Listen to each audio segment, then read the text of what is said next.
Good morning दोस्तों and welcome to Shariq sir की SSC class. दोस्तों आज जो टॉपिक मैं आपके लिए लेकर के आया हूँ क्लास 6 7th और 8th का एक कंबाइंड टॉपिक है जिसका नाम है मेडिवल पीरियड। दोस्तों जैसा कि हम सब जानते हैं कि हिस्ट्री को 3 हिस्सों में बांटा गया है। हिस्ट्री की स्टडी 3 कालखंडों के हिसाब से की जाती है। पहला है एंशिएंट पीरियड, दूसरा मेडिवल पीरियड और तीसरा मॉडर्न पीरियड। दोस्तों एंशिएंट और मॉडर्न पीरियड के बीच जो समय काल जो टाइम पीरियड आता है उसे हम मेडिवल पीरियड के नाम से जानते हैं। दोस्तों एंशिएंट प्राचीन इतिहास, प्राचीन भारत के बारे में हमें जानकारियां देता है, जबकि मॉडर्न पीरियड में हम ब्रिटिश हुकूमत और उसके बाद जो भारतीय राष्ट्रीय स्वतंत्रता का आंदोलन चला उसके विषय में जानकारी हासिल करते हैं। मध्यकाल जो मेडिवल पीरियड है आज हम उसकी बात करेंगे। दोस्तों मेडिवल पीरियड को 2 हिस्सों में बांटा जा सकता है, the early medieval period and the late medieval period.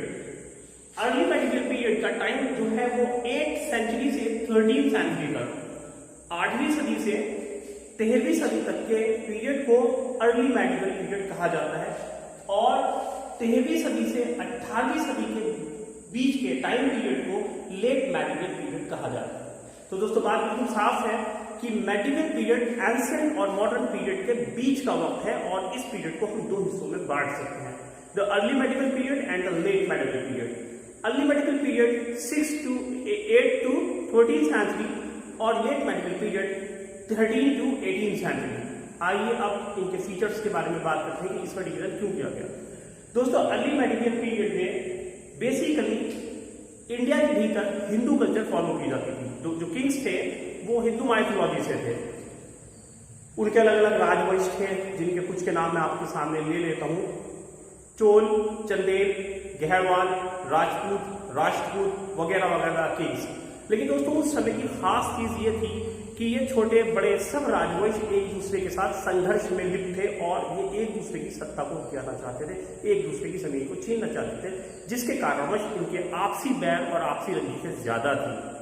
दोस्तों इस वक्त की इन महाराजाओं की क्वालिटी ये भी रही है कि इन्होंने समय समय पर अपने टाइम पीरियड में विभिन्न प्रकार के नगरों, इमारतों इत्यादि का निर्माण कराया, जो आज भी हिस्ट्री में बच्चों को पढ़ाई जाती है और जहां लोग आज भी अपने स्कूल टूर्स और बच्चों को घुमाने ले जाते हैं।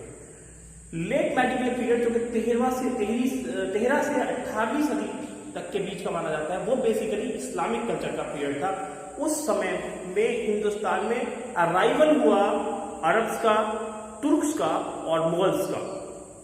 दोस्तों ये तमाम, चाहे वो अरब्स हो, चाहे तुर्क्स हो, चाहे वो मुगल्स हो, ये मुस्लिम यानी कि इस्लामिक माइथोलॉजी को फॉलो करते थे और एक तरीके से देखा जाए तो अर्ली मेडिवल पीरियड के किंग्स के हाथ से स्लिप होकर के हिंदुस्तान की लगाम और बागडोर इस्लामिक किंग्स के हाथ में जाती है।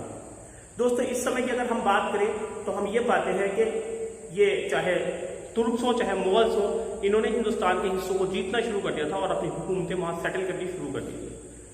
इनके जो तुर्क्स थे वो बाहर से आए थे, लेकिन हिंदुस्तान को जीतने के बाद वो यहाँ गुलाम वंश की नींव रख गए और कुतुबुद्दीन ऐबक को पहला सुल्तान बनाया गया, जो कि मोहम्मद गौरी का गुलाम था। और धीरे धीरे गुलाम वंश चलता रहा। बाद में हम जैसा कि हिस्ट्री में पढ़ते हैं कि आगे जाने के बाद में पूरी तरह से ये गुलाम वंश खत्म हो गया और फिर मुगल एम्पायर वगैरह सेटल हो गई और ये लोग जो बाहर से यहाँ आए थे वो यहीं सेटल हो गए और वो यहीं पर रहने लगे।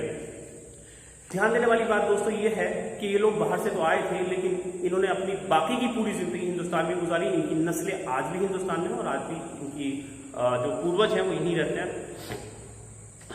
इसके अलावा दोस्तों एक बहुत खास ध्यान देने वाली बात यह है कि जिस तरह से अर्ली मेडिवल पीरियड में हिंदू किंग्स ने भारत में नगरों और इमारतों का निर्माण किया, उसी प्रकार से लेट मुगल पीरियड में इस्लामिक किंग्स ने भी भारत के अंदर विभिन्न प्रकार की बिल्डिंग्स और नगरों का निर्माण कराया, जो आज भी हमारे पास उन लोगों की धरोहर के रूप में सुरक्षित हैं। और जैसे कि Taj Mahal the best example, Taj Mahal मुगलों द्वारा बनवाया गया था, शाहजहां के द्वारा। वो आज साइट है, हम लोग बच्चों को लेके जाते हैं आप और हम घूमने भी जाते हैं, ताकि उससे उन लोगों की हिस्ट्री हमें पता चलती है।